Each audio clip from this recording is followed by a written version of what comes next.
Hey guys, it's Heather. Just a heads up, the second half of this episode contains discussion of an individual's suicide risk. Please take care while listening. So, what kind of spell are we going to do? We're gonna summon the goddess. Yes. My friend Zelda is a magical practitioner, and we're walking through a ritual script over video conferencing software. We're each in front of our own computers, Zelda in her little Jerusalem bedroom with her tarot cards behind her, and me in my home office. We met back in September to do a ritual to get her stalled out dating life back on track. Okay, so you're handing the kerosene to me. I am invoking digital kerosene and handing it to you. And I'm holding it, and I intone. Fire, fire, burning bright, like a candle in the night. Come and join us in our flight. Lend us your eternal light. We don't literally have any kerosene or fire on hand, and we don't need it for the spell, so we're hamming it up and having a good time. We're performing the Ritual of the Blessed Motherboard from the Internet Book of Shadows. This particular magic is pretty irreverent, making profane things sacred, so there's a lot of humor in it. But it's serious play. Zelda deserves a great girlfriend. Warm the maiden with your flame. I call you in the goddess's name. And now, I pour the kerosene into the firewood. Very liberally. Digital firewood. Very liberally, the digital fire is on fire. And then lighting the fire with matches to make sure. Exactly, like more fire. I met Zelda on a Discord server during the 2020 lockdown. She was, and still is, in Jerusalem, while I'm in the United States. And over 3 years later, we're good friends and frequently check in on each other. I want to note, this episode was recorded on October 13th, and Israel is now at war. Zelda is okay, but I worry for her safety. And this recording reminds me of our friendship. And then I hand over a bowl of earth. Okay, and I intone. Elemental earth, I beckon thee, with us in this circle be. Ashes to ashes, dust to dust, firm foundation is a must. So then I hand Zelda the digital ashtray and cigarettes. And I also light it for her because I'm considerate like that. Thank you. And then you can hear her taking a long drag of this imaginal digital cigarette. Contemporary magical practitioners today do many different things. They cast magic circles, perform spells and rituals, and observe the Sabbats, which are seasonal holidays. And this is mostly done in the physical world with diverse materials, including incense, candles, salt, ritual tools, and more. But a lot of people also perform magic rituals online, and people have been doing it for decades. People just like Zelda and me. I don't know what we've summoned, but I'm here for it. I mean, I'm so glad I'm not single anymore. Oh my God. I'm Heather Freeman, and this is Magic in the United States. In today's episode, Ancient Technopagans, we'll learn about the pagans and magical practitioners who found each other online in the early days of the internet, and how these individuals shared magical knowledge and lifelong friendships with practitioners all over the world. We'll be right back. This is Magic in the United States. I'm Heather Freeman. Digital communication of the late 70s through early 90s was a bubbling cauldron of data, modems, and dial-up phone lines. And so, of course, witches, pagans, and occultists were involved in the stirring. Although public and private industries were definitely important to the development of the internet as we know it today, it was the digitech hobbyists who really innovated how community could form and function online. The online world they were operating in looked really different from today. If you ask anybody on the street where the internet came from, most people can tell you a little bit about it, like a partial story. Kevin Driscoll is Associate Professor of Media Studies at the University of Virginia, where he teaches and researches the history of computing and the internet. And it might be something about ARPANET or like the US military, or it might be something about Silicon Valley and like startups and things like that. And over time, the dominance of the standard story about where the internet came from has so fully eclipsed this grassroots story that it has pushed down people's own sense of their contributions to this history. So occasionally people would say like, well, I ran this little BBS in a little town, and what is that in the big scheme of things? And so this history was about cooperation and coordination over hundreds of thousands of people who were part of something that almost looked like a movement. Bulletin board systems. They're also called BBSs, as Kevin said, and they're the digital location where this story takes place.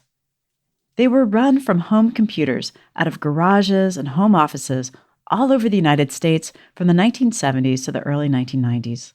So a bulletin board system really started as a computerization of the community bulletin board, like the kind you still see in the foyer of the library or a school where people post notes on the board.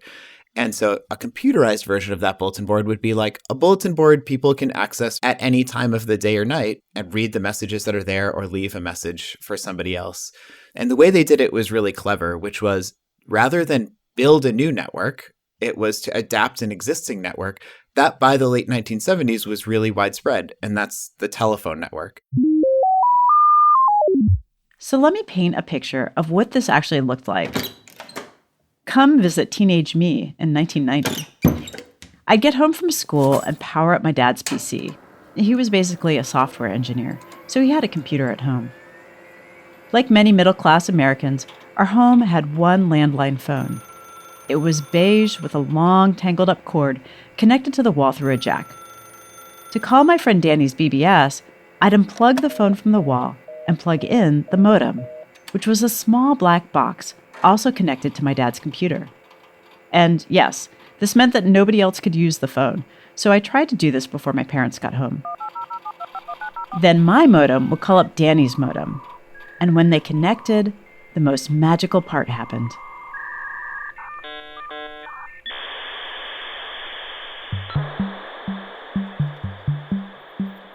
The two modems would begin converting data to sound that could travel over the phone lines. As Kevin put it, our modems would sing to each other, sending data. That data would get translated to the landing page of Danny's BBS in chunky green text on a black screen. I'd then use my beige mouse, a lot of tech was beige in the 90s, to click on the links and read and post messages, a little like subreddit threads on Reddit. But I'd log off and end the call when I was done, since nobody else could visit the BBS until I freed up the line. Plus, my parents might be expecting a call. This might sound archaic, but in the early 90s, this was pretty advanced technology. Because computers were extremely expensive back then, very few Americans had them, and even fewer got online. But those who did either ran or visited BBSs. Yet going to those BBSs, which were basically websites only one person could visit at a time, was something people all over the country were doing. And the cybernauts who met and collaborated over this primordial soup of the internet included pagans and occultists. So it was the old 2400 baud modem back then. And that was the state-of-the-art technology when I got started. This is Nisaba Merriweather. Nisaba lives in Australia, where she used these BBSs to communicate with pagans and magical practitioners in several countries, including the United States. And your computer would sit in front of you making all sorts of very strange sounds. And you'd connect to your nearest BBS, which was a system that someone else kept running 24 hours a day for your convenience. You'd have to be admitted by password and all the rest of it. And then you'd be faced with all sorts of wonderful things, whatever they chose to put on the system. There was a messaging service, which kind of was the primitive email or SMS of its time. There were inter-BBS games, environmental discussion areas, occult discussion areas. And it was these occult and pagan discussion areas that drew those early 1980s witches and pagans, for very good reason. If you were a lone witch in the early 80s looking to meet others, posting a notice on your library's physical bulletin board probably wasn't an option. That's because the Satanic Panic was raging, a widespread moral panic in the United States about what were ultimately unfounded dangers of satanic rituals and worship. The US was primed for a moral panic at that time, for a lot of reasons, including rising tensions between the religious right and some social movements of the 1970s. It's a big topic, and we'll get into it in a future episode. But this satanic panic resulted in innocent people charged with sexual abuse and murder, and it was dangerous for pagans and occultists to be out of the broom closet, lest they get swept up in the frenzy. But hold up. Let's take a beat and do some term definition so you know what I mean by pagan and occultist. Pagan is a huge umbrella category, including many diverse groups. Pagans, sometimes called neo-pagans or contemporary pagans, generally maintain a polytheistic religious practice, often connected to nature, and many focus on pre-Christian religious practices from Europe, the Middle East, and North Africa. Not all pagans practice magic, but for some groups under the pagan umbrella, such as Wiccans, magical practice and religious practice are synonymous. Other pagans practice magic, but really think about it separately from their religious identities. But these are all culturally marginal communities, and since they share overlapping interests, they often hang out in similar cultural spaces, especially online. Occult simply means hidden, and for those who practice magic, this word sometimes best illustrates their magical and spiritual explorations of the invisible world, of spirits, and of attempts to enact physical change through control of these invisible forces. These digital pagans and occultists used BBSs for everything from sharing spells and rituals to sharing recipes and humor. Some tried practicing magic together, long distance. This could be separate physical rituals happening at the same time, or ritual texts exchanged back and forth, or even magical training. As computers got more affordable and bulletin board systems became more common, more Americans began to use them, including more pagans and occultists. Kevin Driscoll again. From the mid-1980s on, bulletin board systems become an accessible form of alternative media for a whole range of people who were not especially interested in computers. Like, they're not there for the bits and bytes. They're there for the people and for the information and for the community. And so these bulletin board systems really started to proliferate by the late 1980s and to diversify in terms of the conversations and information you might encounter on a bulletin board. After the break, we'll learn about the early online communities of pagans and occultists who performed the very first online rituals and spells, and how this collaborative magic forged many lifelong friendships.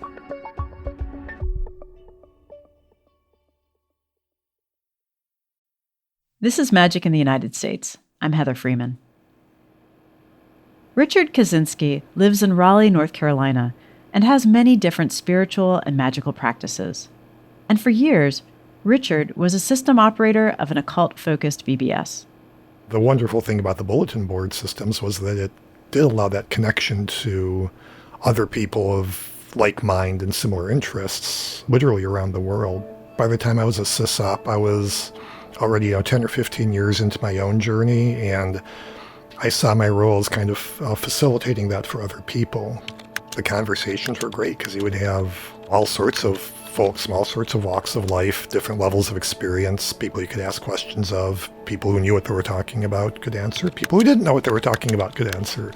So it was a lot of fun, and a lot of heartache too. It was not uncommon for the system to crash. It would start the computer making this SOS noise, and I would dutifully drag myself out of bed and restart the system and make sure it was working, and then try and get back to sleep again.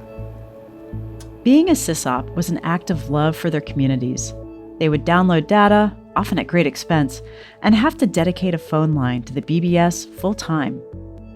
But many sysops told me it was worth it. BBSs provided a many-to-many communication system that could reach individuals across vast distances within a few hours or days.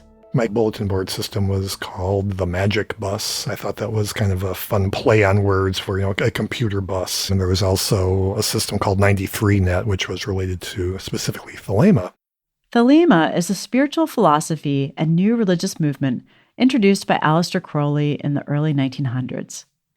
Magic, which Crowley spelled with a K to distinguish it from stage magic, is an important practice for many Thelemites, including Richard, and adherents are directed to find and follow their true will, which Richard explains. In the phrase that's often quoted by Crowley, "do what thou wilt shall be the whole of the law," it's something that people often mistake as saying do whatever you want to do, but it's actually quite the opposite. It's this laser-focused, everything that you do is toward becoming your, ideal self. There were networked hubs that connected different BBSs, and one was especially well known to pagans and occultists who were online: Podsnet. The Pagan and Occult Distribution Systems Network, or Podsnet, was started by J. Brad Hicks in the 1980s. This network spanned a handful of countries, including the United States. Over in Australia, Nisaba Merriweather ran a BBS that connected to Podsnet. Pods was where all the best stuff was. In Australia, Podsnet was picked up by a guy, initially with a 2400 baud modem, then a 9600, then a 1440 as the technology improved. He rang America every night at the expensive phone rates we had back then and downloaded for an hour. So he must have been a friggin' billionaire. And he'd sit it on his BBS, and then all of us, including me when I had a BBS of my own, would ring his BBS when it suited us and pick up the mail package and distribute them throughout Australia. Back in the 1980s, Podsnet users shared tons of information with each other, from homegrown rituals and spells to, copyrighted texts. These materials were eventually collated into the Riders of the Crystal Wind Book of Shadows. As users added to this collection, it grew and also changed names, from the Podsnet Book of Shadows to the Internet Book of Shadows. Ashley McShee is a retired civil servant and was a user of Podsnet in the 1980s. She told me about the book's origin. It's a massive 5 or 6 volume collection of rituals, lore, mythology that were collected mainly by Paul Seymour, who's now deceased. He was a sysop in the Podsnet system. And he put it together for his coven's use and his training. But he shared it out to everybody on those networks, and copies of it got uploaded to all of the internet archives early on. You still find copies of it. This text doesn't just represent one branch of magic. It has tons of different spells, rituals, and theologies from many different people who shared these practices online. That ritual my friend Zelda and I were doing at the beginning of this episode, that's from the Internet Book of Shadows too. The ritual is Discordian, which is a modern religion and philosophy invented in 1957 by 2 high school friends. Discordianism focuses on the worship of Eris, a goddess of chaos, as they understood her. It's an irreverent practice full of humor and absurdism. And the Internet Book of Shadows, a text that might well be the world's largest book of shadows, was a goldmine for these early online practitioners. Gregory Grieve is professor and head of religious studies at the University of North Carolina at Greensboro and studies digital religion. And he cut his academic teeth studying pagan groups and online rituals in that era. If you imagine yourself like back in the late 1980s and you're a pagan in some small town somewhere, this was like amazing for a lot of people because suddenly they had access to all this content. That's kind of how people learned about paganism back then. They would just kind of trade things. These digitalized books of shadow really changed the environment for a lot of people. These magical practitioners shared information online, but they also experimented with online rituals. I came in with a bias that for a ceremony to be authentic, it needed to have presence. You needed to be in the same room, in the same space with the people for it to work. I was just surprised to see anybody using this new media at all for anything other than just pure communication. When I started to study it, I saw that my surprise was not really warranted because I found a bunch of people in the early 60s doing rituals on the phone together. So it's not completely new. Remember my Discordian ritual with Zelda? These early telephone rituals are pretty much the same, minus video. They were synchronous, with practitioners communicating with each other at the same time. Now, Zelda and I could have just texted each other the ritual. I text her my line, she texts me hers, and so on. No sound, no video, but texting today is fast. And now, imagine Zelda and I are texting the ritual, but we each only check those messages once a day, doing normal life things while we're waiting for the other person to respond. That's kind of how these asynchronous BBS rituals happened. I think I may have caught the first online ceremony, and it was an invocation of a circle of a sacred grove on this pagan usernet. And it followed very closely the traditional forms of pagan invocations of circles, with an invocation, a focusing of the will, and then a separation of it. It was all textual, and it was also all asynchronous. And so it would be like you would leave a note up there, and then someone would answer it.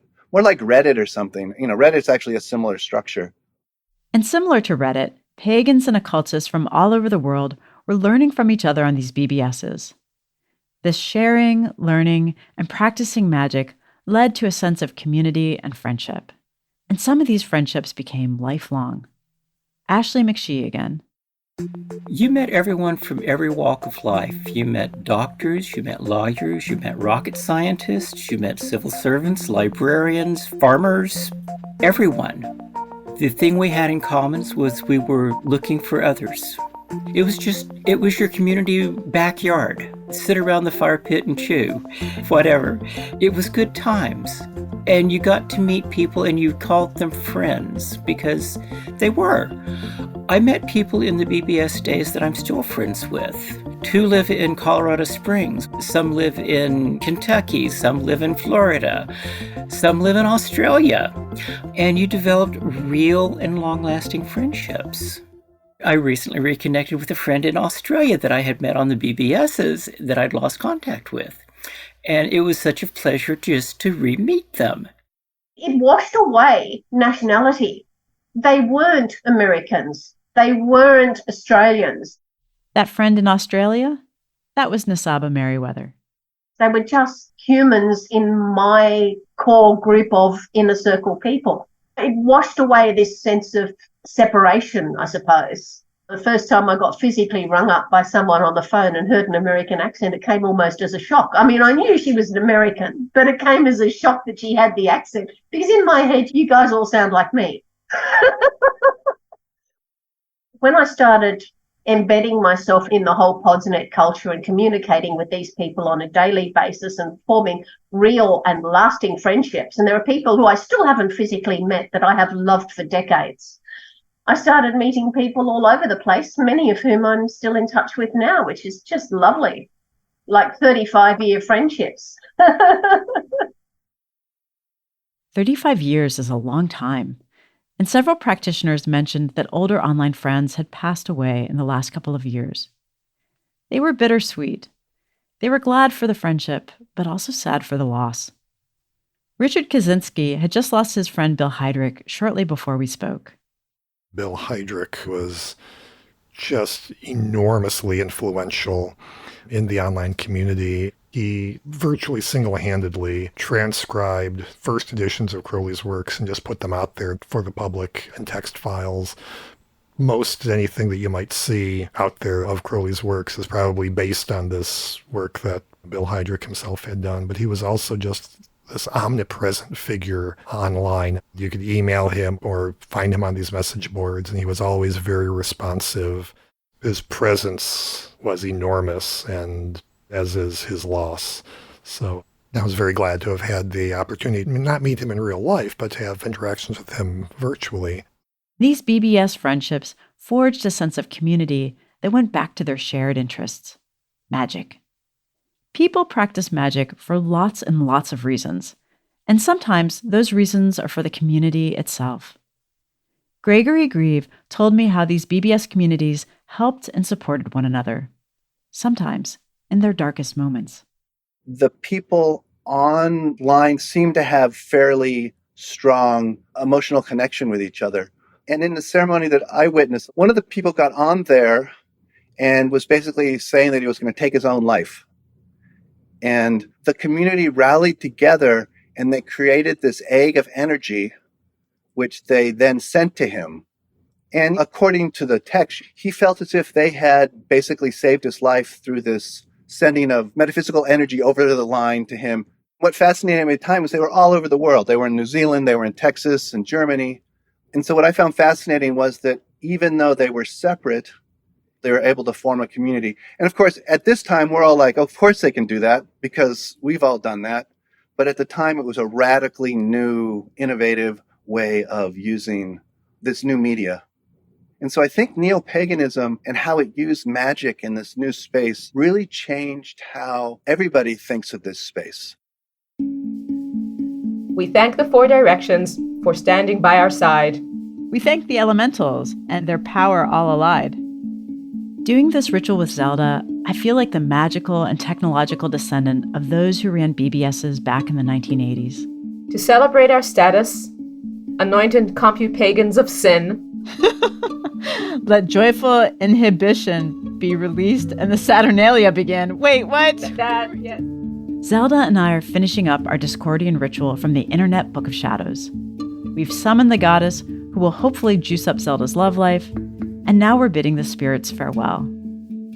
Like Zelda and myself, there are many digital wizards, techno-mages, and cyber witches exploring these technologies for sorcerous ends to this day. And they're not just performing the ritual of the Blessed Motherboard. They're innovating their own magics, and there's a lot going on. There are some contemporary practitioners who are understandably skeptical of digital magic. Yet those who are doing it say, don't knock it till you've tried it. But that's its own story, and we'll save that for another download. All right, big hugs. Big Love hugs. you. I miss you. Love you and too. Yeah, and we'll talk again soon with wine and Artemis. Exactly. And Yeah. stuff. All right, love you, sweetie. Bye. Next week on Magic in the United States, we'll learn why Pennsylvania Dutch powwower Nelson Rehmeyer was brutally murdered in his home, how the trial of his killers became a media circus that nearly destroyed powwow, and how this uniquely American folk healing tradition managed to survive and is now thriving around the world to this day.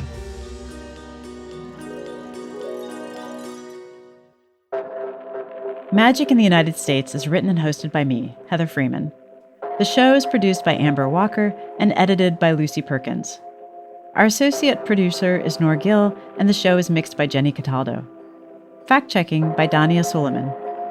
The executive producer for PRX Productions is Jocelyn Gonzalez. The show's music is from APM Music and Epidemic Sound. And our project managers are Edwin Ochoa and Morgan Church. Thanks to advisors Chaz Clifton, Daniel Harms, and Meg Whalen.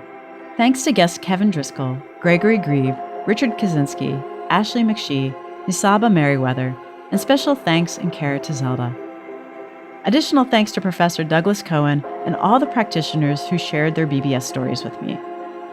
This production was funded by a grant from the National Endowment for the Humanities and the University of North Carolina at Charlotte. Wherever you are in the United States, the East, the West, the North, or the South, remember that magic is everywhere. I'm Heather Freeman, and I'll see you at the crossroads.